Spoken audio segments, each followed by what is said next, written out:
International studies के लिए, international students के लिए, वो है दुबई।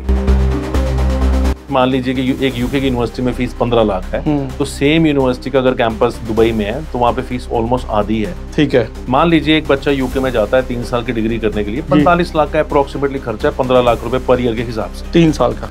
ऊपर से 5 लाख रुपए खर्चा आ जाता है वीजा का, इंश्योरेंस का, सब मिला के 50 लाख।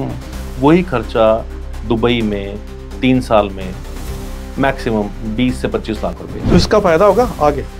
इसका 100% फायदा होगा स्टूडेंट्स को, बिकॉज स्टूडेंट्स बचा रहे हैं। अगर 50 लाख की बजाय 25 लाख बच्चे ने खर्चे, 25 लाख तो पहली जेब में आ गया। उसके बाद हम बात करते हैं जॉब्स की। जॉब्स का सिनेरियो दुबई में आज की डेट में यूरोपियन कंट्री से बेटर है।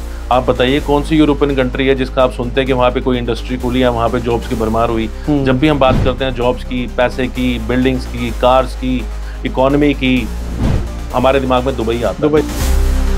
वहाँ पर होती हैं जहाँ पे लोग होते हैं, जहाँ पे सर्विसेज होती हैं, जहाँ पे इंडस्ट्री होती है। डेफिनेटली।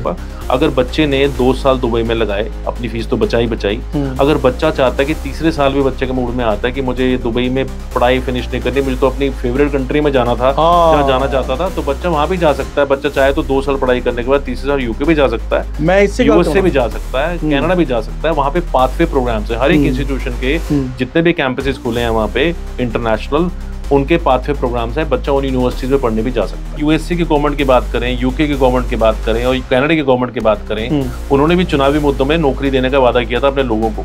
लेकिन जब भरमार लोगों की पहुंच जाती है वहाँ पे पढ़ने के बहाने, और वहाँ पे पढ़ने के बहाने वहाँ पे जाके वो असाइलम ले लेते हैं या पढ़ाई छोड़ के वर्क परमिट में कन्वर्ट हो जाते हैं, तो ये प्रॉब्लम आज नहीं तो कल आनी ही आनी थी। दुबई फॉर स्टूडेंट वीजा, कि जे किसी लेबर क्लास से जाना होता है कि कोई कारपेंटर के काम च गया या कोई लेबर के काम च गया, कितने चलो दुबई गया जी साडा बंदा। स्टडी वीजा हाले तक सुनिया नहीं या किसी ने पता नहीं, लोग जानते भी होंगे, सानू नहीं पता। पूरे वर्ल्ड से बहुत से कंट्रीज के लोग वहाँ पर शिफ्ट हुए हैं, whether it is USA, UK, Canada, Australia.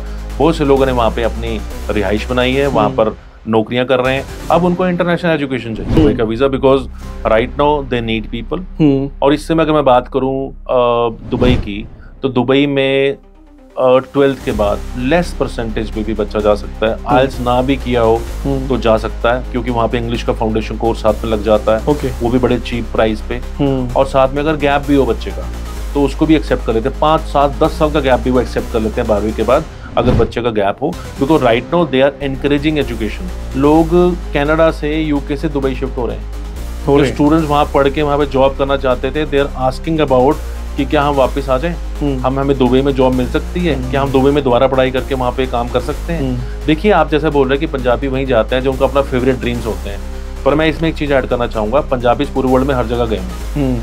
Canada बंद होता है, सारे यूएसए की तरफ चल जाते हैं, यूएसए बंद होता है, सारे यूके की तरफ चल जाते हैं। जो जिस दिन सारा बंद हो गया, सारे दुबई भी जाएंगे।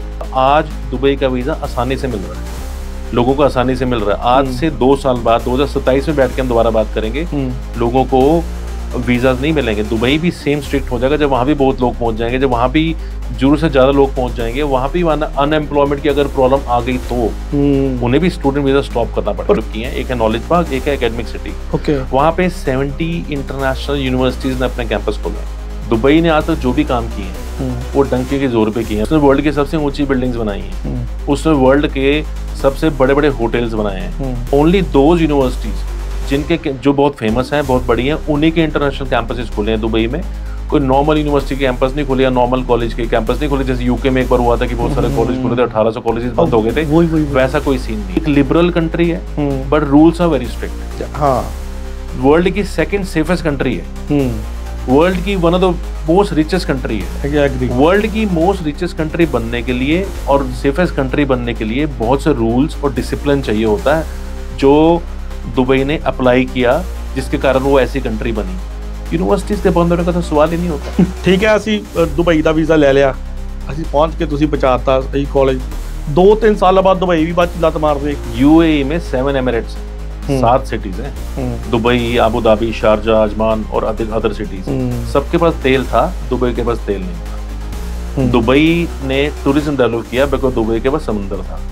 दुबई पहले से ही वहाँ की पॉलिसी है टूरिज्म फॉर द पीपल, और उन्होंने लोगों को पहले रखा, टूरिज्म को डेवलप किया। तो it's a tourism friendly country जो टूरिज्म फ्रेंडली कंट्री होगी वो स्टूडेंट के साथ और लोगों के साथ कभी भी ऐसा नहीं करेगी। दुबई की हिस्ट्री नहीं बताती है सब कुछ। ठीक है कि दुबई ਜਿਹੜਾ ਉਹ ਸੇਫੈਸਟ ਕੰਟਰੀ ਹੈ, लड़कियां के लिए भी सेफेस्ट कंट्री है। सेफेस्ट कंट्री का जो इंडेक्स होता है वो होता ही वुमन बेस्ड है। Safe means is it safe for woman और नॉट। तो अगर आप देखें सेफ्टी इंडेक्स में Dubai is the second safest city और country, you can call it, in the world. आप वहां पे जाएं, रात का 1, 2, 3 बज जाए, girl is walking in street, she is as safe as she is at her own home.